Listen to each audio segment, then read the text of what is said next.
সন্মানীয় অধ্যক্ষ ৰঞ্জিত কুমাৰ দাস ডাঙৰীয়া, সন্মানীয় মন্ত্ৰী নীলিমা দেৱী ডাঙৰীয়ানী, কৌশিক ৰায় ডাঙৰীয়া, গুৱাহাটী লোকসভা সমষ্টিৰ সাংসদ বিজুলী কলিতা মেধি ডাঙৰীয়ানী, সন্মানীয় লোকতন্ত্ৰ সেনানীসকল, তেওঁলোকৰ পৰিয়ালসকল, উপস্থিত সুধীবৃন্দ। আমাৰ দলৰ ৰাজ্যিক সভাপতি দিলীপ শইকীয়া ডাঙৰীয়াই ইতিমধ্যে আজিৰ দিনটোৰ তাৎপৰ্যৰ বিষয়ে আমাক ব্যাখ্যা কৰিছে। আমি কম বেছি পৰিমাণে দেশৰ জৰুৰীকালীন অৱস্থাৰ বা জৰুৰীকালীন যি ঘোষণা কৰা হৈছিল, ইমাৰ্জেঞ্চি ঘোষণা কৰা হৈছিল, তাৰ বিষয়ে কম বেছি পৰিমাণে আমি সকলোৱে অৱগত। 1971 চনত লোকসভাৰ নিৰ্বাচনত তেতিয়াৰ প্ৰধানমন্ত্ৰী ইন্দিৰা গান্ধী উত্তৰ প্ৰদেশৰ ৰায়বেৰেলী সমষ্টিৰ পৰা বিজয়ী হৈছিল। নিৰ্বাচনত বিজয়ী হৈ তেখেতে প্ৰধানমন্ত্ৰীৰ দায়িত্ব গ্ৰহণ কৰিছিলে, কিন্তু সমান্তৰালভাৱে সমাজবাদী নেতা ৰাজনাৰায়ণে ইন্দিৰা গান্ধীৰ নিৰ্বাচনত প্ৰত্যাহ্বান জনাই এলাহাবাদ হাইকোৰ্টত এটা গোচৰ তৰিছিলে। দেশৰ প্ৰধানমন্ত্ৰীৰ বিৰুদ্ধে ন্যায়ালয়ৰ যুঁজত ৰাজনাৰায়ণ বিজয়ী হৈছিল আৰু এলাহাবাদ হাইকোৰ্টৰ বিচাৰাধিপতি ন্যায়মূৰ্তি জগমোহনলাল সিনহা ডাঙৰীয়াই বা জগমোহনলাল সিনহাৰ বিচাৰাধীন পীঠে ইন্দিৰা গান্ধীৰ বিজয়ৰ যিখন বিৰুদ্ধে কৰা আবেদনক তাক গ্ৰহণ কৰিছিল আৰু ইন্দিৰা গান্ধীৰ নিৰ্বাচনত অবৈধ বুলি ঘোষণা কৰিছিল। ততাতৈয়াকৈ প্ৰধানমন্ত্ৰী ইন্দিৰা গান্ধী সুপ্ৰিম কোৰ্টলৈকে যায়, এলাহাবাদ উচ্চ ন্যায়ালয়ৰ ৰায়ক প্ৰত্যাহ্বান জনায়। সুপ্ৰিম কোৰ্টে এই চৰ্ত সাপেক্ষে স্থগিত কৰে যে ইন্দিৰা গান্ধী প্ৰধানমন্ত্ৰী হৈ থাকিব পাৰিব, কিন্তু তেওঁ সংসদত ভোট দিয়াৰ অধিকাৰ নাথাকিব। তেওঁ সংসদ হ'ব, কিন্তু ভোটৰ অধিকাৰ নাথাকিব। এই ৰায় দুইটা ৰায়, এলাহাবাদ উচ্চ ন্যায়ালয়ৰ ৰায় আৰু উচ্চতম ন্যায়ালয়ৰ ৰায়, এই দুইটাই প্ৰধানমন্ত্ৰীৰ দায়িত্ব পালন কৰাৰ যি নৈতিক অধিকাৰ, সেই নৈতিক অধিকাৰৰ পৰা ইন্দিৰা গান্ধীক বঞ্চিত কৰিছিলে আৰু আমাৰ দেশৰ লোকতন্ত্ৰক সন্মান জনাই প্ৰধানমন্ত্ৰী ইন্দিৰা গান্ধীয়ে তৎকালীনভাৱে পদত্যাগ পত্ৰ দাখিল কৰাৰ প্ৰয়োজনীয়তা আছে। তেওঁলোকে অনুমান কৰিব পাৰে, আজি যদি মই এজন মুখ্যমন্ত্ৰী আৰু এটা ন্যায়ালয়ে যদি ৰায় দিয়ে হাইকোৰ্টত যে মোৰ ইলেকশ্যনটো অবৈধ, যে মই ইলেকশ্যনত জিকাৰ যিটো ব্যৱস্থা সেইটো অবৈধ, মোৰ সদস্যপদ বাতিল হ'ব লাগে। মই সুপ্ৰিম কোৰ্টলৈকে গলো, সুপ্ৰিম কোৰ্টেও ক'লে যে আমি আপোনাক চৰ্ত সাপেক্ষে স্থগিতাদেশ দিছো, আপুনি মুখ্যমন্ত্ৰী হৈ থাকক, কিন্তু বিধানসভাত আপুনি ভোট দিব নোৱাৰিব। তাৰ মানে দুইটা গোচৰতে ইন্দিৰা গান্ধীৰ পৰাজিত হৈছিল আৰু মোৰ ক্ষেত্ৰত বা আন যিকোনো মানুহৰ ক্ষেত্ৰত যদি সেয়া হ'লহেঁতেন, তেওঁ তৎকালীনভাৱে পদত্যাগ কৰিলেহেঁতেন আৰু তেওঁৰে দলৰ আন এজন মানুহে প্ৰধানমন্ত্ৰীৰ দায়িত্ব বা প্ৰধানমন্ত্ৰীৰ শপত ল'লেহেঁতেন। কিন্তু ইন্দিৰা গান্ধীয়ে কি কৰিলে যে জুন মাহৰ 25 তাৰিখ বা 24 তাৰিখৰ মাজনিশা শুই থকা অৱস্থাত দেশৰ ৰাষ্ট্ৰপতি ফখৰুদ্দিন আলী আহমেদক টোপনিৰ পৰা জগাই আৰু কয় যে আপুনি এই অধ্যাদেশখনত চহী কৰক দেশত জৰুৰীকালীন অৱস্থা আমি ঘোষণা কৰিম। স্বাভাৱিকভাৱে ৰাষ্ট্ৰপতিৰ দায়িত্ব আছিলে যে এটা ইমান ডাঙৰ সিদ্ধান্ত কেবিনেটে অনুমোদন কৰিছে নে নাই, কিন্তু ফখৰুদ্দিন আলী আহমেদে কেবিনেটে অনুমোদন নকৰা অধ্যাদেশখনত স্বাক্ষৰ কৰে আৰু তৎকালীনভাৱে দেশত জৰুৰীকালীন অৱস্থা ঘোষিত হয়। পদত্যাগ কৰিবলগীয়া প্ৰধানমন্ত্ৰীজনে পদত্যাগ কৰা দূৰৰ কথা দেশলৈ জৰুৰীকালীন অৱস্থা লৈ আহিলে, কেবিনেটতো অনুমোদন নজনালে বা কেবিনেটো নাপাতিলে, পিছদিনাখন তেওঁ ৰাতিপুৱা কেবিনেটত জৰুৰীকালীন অৱস্থাৰ ঘোষণাটো তেওঁ পোষ্ট ফেক্টো অৰ্থাৎ ঘোষণাৰ পিছত তেওঁ অনুমোদন লয় আৰু দেশত এনেধৰণে জৰুৰীকালীন অৱস্থা প্ৰৱৰ্তন হয়। জৰুৰীকালীন অৱস্থাৰ সময়ৰ ঘটনা বিপিন কলিতা ডাঙৰীয়াই ইয়াত উল্লেখ কৰিছে।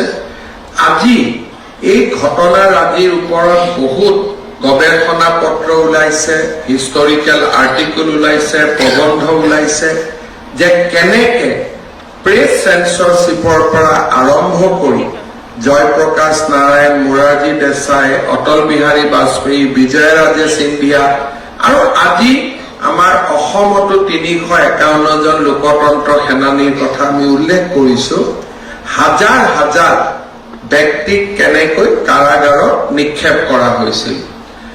সেই সময়ৰ ঘটনাৰাজিয়ে বা সেই সময়ত প্ৰকাশিত বহুত ঘটনা যা আজি আমি প্ৰদৰ্শনীটো দেখুৱাইছো, জৰ্জ ফাৰ্ণাণ্ডেজৰ ওপৰত অত্যাচাৰ, তেওঁৰ ভাতৃ লৰেন্স ফাৰ্ণাণ্ডেজৰ ওপৰত অত্যাচাৰ, এনেকুৱা বহুত ঘটনা সেই সময়ত আমাৰ দেশত সংঘটিত হৈছিল আৰু দেশত জৰুৰীকালীন অৱস্থাৰ সময়ত অমানৱীয় অত্যাচাৰ দেশৰ জনসাধাৰণৰ ওপৰত জাপি দিয়া হৈছিল। এনে পৰিৱেশ ২১ মাহ বিৰাজমান হয়, ২১ মাহ চলি থাকে। ২১ মাৰ্চ ১৯৭৭ চনত আমাৰ দেশৰ পৰা জৰুৰীকালীন অৱস্থা প্ৰত্যাহাৰ হয়, নিৰ্বাচন অনুষ্ঠিত হয় আৰু সেই নিৰ্বাচনত প্ৰধানমন্ত্ৰী ইন্দিৰা গান্ধী পৰাজিত হয়। ইয়াৰ সমান্তৰালভাৱে আমি আৰু কেইটামান কথা উল্লেখ কৰিব লাগিব যে ১৯৭১ চনত প্ৰধানমন্ত্ৰী ইন্দিৰা গান্ধী বিজয়ী হলেও, কাৰণ সেই সময়ত ভাৰতীয় সেনাই বাংলাদেশৰ বিৰুদ্ধে জয়লাভ কৰিছিল, দেশত ভাৰতীয় সেনাৰ এই জয়লাভক লৈ এটা প্ৰকাণ্ড আৱেগিক পৰিৱেশৰ সৃষ্টি হৈছিল আৰু সেই পৰিৱেশত ইন্দিৰা গান্ধী বিজয়ী হৈছিল। কিন্তু এই বিজয়ৰ লগত আমি এটা কথা মনত ৰাখিব লাগিব যে যদিও এই বিজয় হৈছিল, দেশত জনতা কিন্তু সেই সময়তো সন্তুষ্ট নাছিল। বিজয়ৰ পিছতে লোকনায়ক জয়প্ৰকাশ নাৰায়ণৰ নেতৃত্বত গুজৰাটত ছাত্ৰ আন্দোলন আৰু সমগ্ৰ দেশতে সম্পূৰ্ণ ক্ৰান্তিৰ বিপ্লৱ আৰম্ভ হৈছিল। দেশত অভাৱনীয়ভাৱে বয় বস্তুৰ দাম বাঢ়িছিলে। অকল এলাহাবাদৰ হাইকোৰ্টৰ ঘটনাৰাজিয়ে নহয়, সেই সময়ত দেশত কংগ্ৰেছৰ বিৰুদ্ধে এক যি বিপ্লৱ আৰম্ভ হৈছিল, চুকে কোণে ছাত্ৰসকল ৰাজপথত জঁপিয়াই পৰিছিল, সেই বিপ্লৱক কেনেকৈ দমন কৰিব পাৰি তাৰো এক উদ্দেশ্য জৰুৰীকালীন অৱস্থাৰ লগত জড়িত হৈ পৰিছিল। অৰ্থাৎ মূল্য বৃদ্ধি, দুৰ্নীতিৰ বিৰুদ্ধে যি এক প্ৰবল জনমত গঢ়ি উঠিছিল, তাকো ধ্বংস কৰিবৰ কাৰণে দেশত জৰুৰীকালীন অৱস্থা ইন্দিৰা গান্ধীয়ে ঘোষণা কৰিছিল। আজি এই দিনটো আমি কিহৰ বাবে পালন কৰো? এটা কথা আমি সকলোৱে বুজিব লাগিব যে আমাৰ দেশে 1947 চনত স্বাধীন হৈছিল। আজি আমি 2026 চনত আহি উপস্থিত হৈছো। এই বিশাল সময়ছোৱা আমাৰ দেশত কেতিয়াও জৰুৰীকালীন অৱস্থা কোনো প্ৰধানমন্ত্ৰীয়ে ঘোষণা কৰা নাছিল, কেৱল ইন্দিৰা গান্ধীয়ে জৰুৰীকালীন অৱস্থা ঘোষণা কৰিছিল। ইন্দিৰা গান্ধী কোন দলৰ আছিলে? কংগ্ৰেছ দলৰ আছিলে। জৰুৰীকালীন অৱস্থাৰ সময়ত কি হৈছিলে? প্ৰেছ চেঞ্চৰশ্বিপ হৈছিলে। মানুহক আমি ইতিমধ্যে শুনিছো যে সঞ্জয় গান্ধীয়ে কেনেকৈ মানুহক জবৰদস্তি সাৰ্জাৰী কৰাইছিলে, অপাৰেশ্যন কৰাইছিলে, কেনেকৈ লোকতন্ত্ৰ সেনানীসকলক নিৰ্মমভাৱে অত্যাচাৰ কৰিছিলে আৰু দেশত কোনো কাৰণতে চৰকাৰৰ বিৰুদ্ধে মাত মাতাৰ পৰিৱেশ নোহোৱা কৰি দিছিলে। আমাৰ দেশত ইমানবোৰ প্ৰধানমন্ত্ৰী হৈ গ'ল, আজিলৈকে কোনেও এই ধৰণে সংবিধানক হত্যা কৰা নাছিলে। 21 মাহ জুৰি আমাৰ দেশত সংবিধান নাছিলে। 21 মাহ জুৰি আমাৰ দেশত স্বৈৰাচাৰী একানয়ত্ববাদৰ এক শাসন চলিছিলে। আজি যি কংগ্ৰেছ দলে দেশত 21 মাহৰ বাবে সংবিধানক হত্যা কৰিছিল, গণতন্ত্ৰক হত্যা কৰিছিল, হাজাৰ হাজাৰ মানুহক কাৰাগাৰলৈ নিক্ষেপ কৰিছিলে, মানুহক অমানৱীয় অত্যাচাৰ কৰিছিলে, সেই দলৰ নেতাসকলে আজিকালি সংবিধানখন দেখুৱাই ভাষণ দিয়ে আৰু কয় যে আমি সংবিধানক বচাব লাগিব, সংবিধানক ৰক্ষা কৰিব লাগিব। আপোনালোকে যদি দেখা পায় কেতিয়াবা কংগ্ৰেছ দলৰ নেতা ৰাহুল গান্ধীয়ে ৰঙা সংবিধান এখন হাতত লৈ ভাষণ দিয়ে। এই ৰঙা সংবিধানখন এটা মানুহৰ মোৰ মনত এটা আছিলে যে এই ৰঙা সংবিধানখনৰ ভিতৰত কি আছে। মই এবাৰ দিল্লীলৈ যাওঁতে এই ৰঙা সংবিধানখন মই দোকানৰ পৰা কিনিছিলো, কিতাপ পুস্তিকা য'ত কিতাপ বিক্ৰী কৰে তাত মই কিনিছিলো। আৰু সেই যিখন সংবিধান লৈ ৰাহুল গান্ধীয়ে কথা কয়, সেই ৰঙা সংবিধানখন, এই পকেট চাইজৰ ৰঙা সংবিধানখনৰ ভিতৰতে লিখা আছে যে সংবিধানখন ইন্দিৰা গান্ধীয়ে হত্যা কৰিছিল। তাৰ ভিতৰতে লিখা আছে। তাৰ মানে ৰাহুল গান্ধীয়ে হাতত লোৱা কিতাপখনত কি লিখা আছে যে আমাৰ দেশৰ সংবিধানখন ইন্দিৰা গান্ধীয়ে হত্যা কৰিছিল। কেতিয়াবা আপোনালোকে সেই সংবিধানখন যদি সুযোগ পাই পঢ়িব, কাৰণ মোৰ মনত এটা সন্দেহ হৈছিল যে এওঁ যে সংবিধানখন এনেকে দেখুৱাই ফুৰে, নিজৰ আইতাকৰ কথা তাত লিখা আছে নে নাই। প্ৰথমতে মোৰ সন্দেহ হৈছিল যে এই সংবিধানখন যোনে অনুবাদ কৰিছে খুব সম্ভৱ এই কথাটো তাত লিখা হোৱা নাই। কিন্তু তেওঁলোককো ধন্যবাদ দিব লাগিব, প্ৰিফেচ বা প্ৰস্তাৱনাতে তেওঁলোকে লিখি থৈছিলে যে এই সংবিধানখন ইন্দিৰা গান্ধীয়ে 1975 চনত হত্যা কৰিছিল। কেতিয়াবা মই কোৱা কথাখিনি মিলে নে নিমিলে, এই কিতাপখন আপোনালোকৰ সৌভাগ্য হলে কিনিব।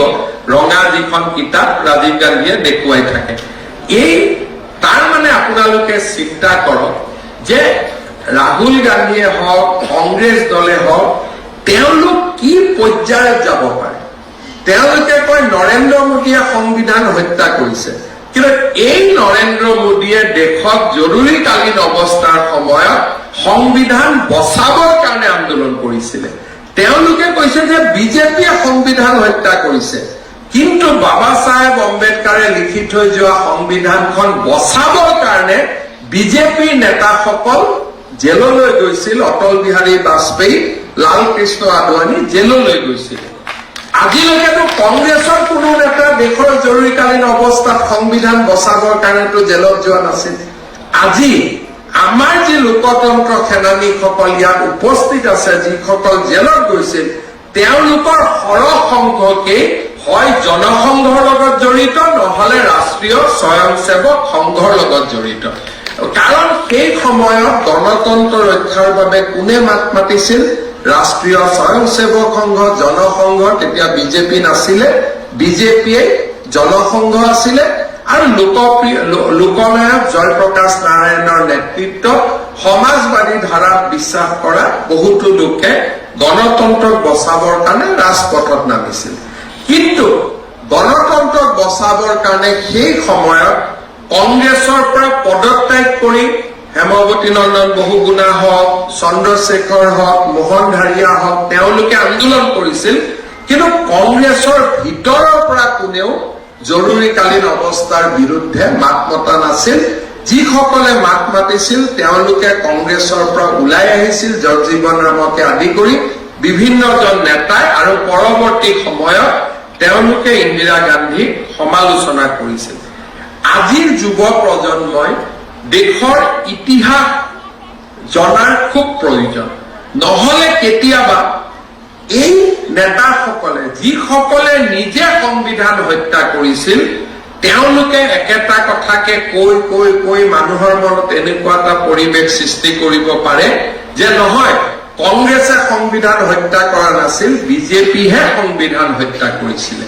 কিন্তু আচল ইতিহাস যেতিয়া আমি জানিম, তেতিয়া আমি গম পাম যে বিজেপিয়ে সদায় সংবিধানখনক ৰক্ষাৰ কাৰণে আন্দোলন কৰিছিল, আৰু কংগ্ৰেছেহে ভাৰতৰ সংবিধানখনক 21 মাহৰ বাবে কাৰাগাৰলৈ নিক্ষেপ কৰিছিলে। এই দিনটো এই কাৰণে আমি পালন কৰো যাতে ইতিহাসৰ কোনেও বিকৃতি কৰিব নোৱাৰে। আজি আমাৰ দেশৰ বামপন্থী নেতাসকল, আমাৰ দেশৰ যিবিলাকে আমি কেতিয়াবা কেতিয়াবা তেওঁলোকক আৰবান নক্সাল বুলিও কওঁ, এনেকুৱা বহুত ইতিহাসকাৰী আজি আমাৰ দেশত ওলাইছে, যোনে ইতিহাসক বিকৃতি কৰে আৰু ইমাৰ্জেঞ্চিকো তেওঁলোকে জাষ্টিফাই কৰিব খোজে যে নহয়, সেই সময়ত ইমাৰ্জেঞ্চি দিয়াৰ প্ৰয়োজন আছিলে। অৰ্থাৎ ইতিহাসক বিকৃত কৰা মানুহসকলক আমি কেনেকে কৰিব পাৰিম? যদি সঁচা ইতিহাস আমি মানুহক শিকাব পাৰো। কাৰোবাৰ লগত কাজিয়া পেচাল কৰিলে সমাধান নহয়। যেতিয়া আমি অসমৰ নৱ প্ৰজন্মক বা ভাৰতৰ উঠি অহা প্ৰজন্মটোক আমি এই ইতিহাস বিলাকৰ বিষয়ে জনাব পাৰিম, তেতিয়াহে তেওঁলোকে বুজি পাব যে ভাৰতৰ সংবিধান এবাৰেই হত্যা কৰা হৈছিল, আৰু কোনে হত্যা কৰিছিল? প্ৰধানমন্ত্ৰী ইন্দিৰা গান্ধী আৰু কংগ্ৰেছ দলে হত্যা কৰিছিল। আজিৰ এই দিনটোৰ তাৎপৰ্য সেইটোৱে যে এই কথাবিলাক আমি যদি মনত পেলাই নাথাকো, ইতিহাসক বিকৃত কৰা, সমাজক অশান্তি কৰি ৰাখিব খোজা মানুহসকলে ইতিহাসক বিকৃতি কৰি এদিন সমাজখনকো তেওঁলোকে বিপথে পৰিচালিত কৰিব।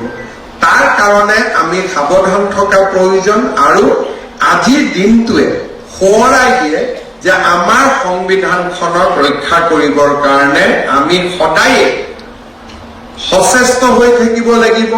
লোকতন্ত্ৰ সেনানীসকলৰ ত্যাগক আমি মনত পেলাব লাগিব। দেশত যাতে কোনো প্ৰধানমন্ত্ৰী যি দলৰে নহওক কিয়, আৰু কেতিয়াও যাতে দেশত ইমাৰ্জেঞ্চি আনিব নোৱাৰে, তাৰ কাৰণে আমি সদা জাগ্ৰত হৈ থাকিব লাগিব। সেয়ে হৈছে আজিৰ দিনটোৰ তাৎপৰ্য। আমাৰ দেশত স্বাধীনতা সংগ্ৰামৰ পিছত লোকতন্ত্ৰ সেনানীসকলৰ ত্যাগক ভাৰতবৰ্ষৰ জনগণে সদায় কৃতজ্ঞতাৰে সোঁৱৰে। 12খন ৰাজ্যত লোকতন্ত্ৰ সেনানীসকলক বিভিন্ন ধৰণে সন্মান প্ৰদৰ্শন কৰা হৈছে।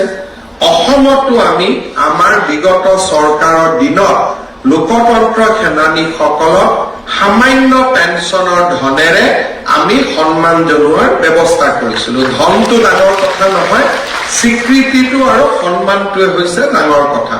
আজি আমাৰ কলিতা ডাঙৰীয়াই কৈছে যে 50 জন মান ৰখি গৈছে। নিশ্চিতভাৱে আমি তেওঁলোককো সন্মান প্ৰদান কৰাৰ আমি ব্যৱস্থা গ্ৰহণ কৰিম, কাৰণ লোকতন্ত্ৰ সেনানীসকলৰ যি ত্যাগ, 21 মাহ জুৰি তেওঁলোকে কষ্ট খাইছিলে, কোনোবাই কাৰাগাৰত গৈছিলে। কিছুমানকতো আমি সন্মানে জনাব নোৱাৰো, কাৰণ তেওঁলোক কাৰাগাৰত যোৱা নাছিল, কিন্তু আত্মগোপন কৰি বিভিন্ন স্থানত তেওঁলোকে কষ্টৰে জীৱন যাপন কৰিবলগীয়া হৈছিল। কাগজ বা প্ৰমাণ বা বিভিন্ন ধৰণৰ চৰকাৰী মেৰপেচৰ কাৰণে আমি তেওঁলোকক সন্মান জনাব নোৱাৰো, কিন্তু তেওঁলোককো আজিৰ দিনত আমি মনত পেলাব লাগিব যে কিছুমানে কাৰাগাৰৰ ভিতৰত গৈ ত্যাগ কৰিছিল, কিছুমানে জৰুৰীকালীন অৱস্থাৰ বিৰুদ্ধে যুঁজিবলৈ আত্মগোপন কৰি তেওঁলোকে দেশত জৰুৰীকালীন অৱস্থাৰ বিষয়ে বা জৰুৰীকালীন অৱস্থা প্ৰত্যাহাৰৰ বাবে যুঁজ দিছিলে। আমি এই দুই ধৰণৰ লোকতন্ত্ৰ সেনানীকে আজি দিনটোত শ্ৰদ্ধাৰে সৈতে সোঁৱৰিছো আৰু তেওঁলোক আৰু তেওঁলোকৰ পৰিয়াললৈ আমি গভীৰ কৃতজ্ঞতা অসমবাসী ৰাইজৰ হৈ আজি দিনটোত আমি আগবঢ়াইছো। পুনৰ এবাৰ দেশৰ সংবিধানখন ৰক্ষাৰ বাবে আজি দিনটোত আমি শপত লৈছো যে আমি দেশৰ সংবিধানখনক সদায় আমি ৰক্ষা কৰিম আৰু শাসনৰ প্ৰাণকেন্দ্ৰ হিচাপে শাসনৰ মূল মন্ত্ৰ হিচাপে দেশৰ সংবিধানখনক আমি সদায় সন্মান কৰি আগবাঢ়ি যাম। আমাৰ পাৰ্চনেল লিবাৰ্টি হওক, পাৰ্চনেল ফ্ৰীডম হওক, আমাৰ সংবিধানে আমাক যিবিলাক অধিকাৰ দিছে সেই অধিকাৰসমূহক আমি সদায় ৰক্ষা কৰিম। সেই সংকল্প আজিৰ দিনটোত আমি গ্ৰহণ কৰিম। পুনৰ এবাৰ ভাৰতীয় জনতা পাৰ্টিৰ অসম প্ৰদেশক মই আজিৰ দিনটোত এনে এই সুন্দৰ অনুষ্ঠান আয়োজন কৰাৰ বাবে আমাৰ ৰাজ্যিক সভাপতি দিলীপ শইকীয়া ডাঙৰীয়া আৰু আমাৰ সকলো কাৰ্যকৰ্তাকে পুনৰ এবাৰ ধন্যবাদ জনাইছো।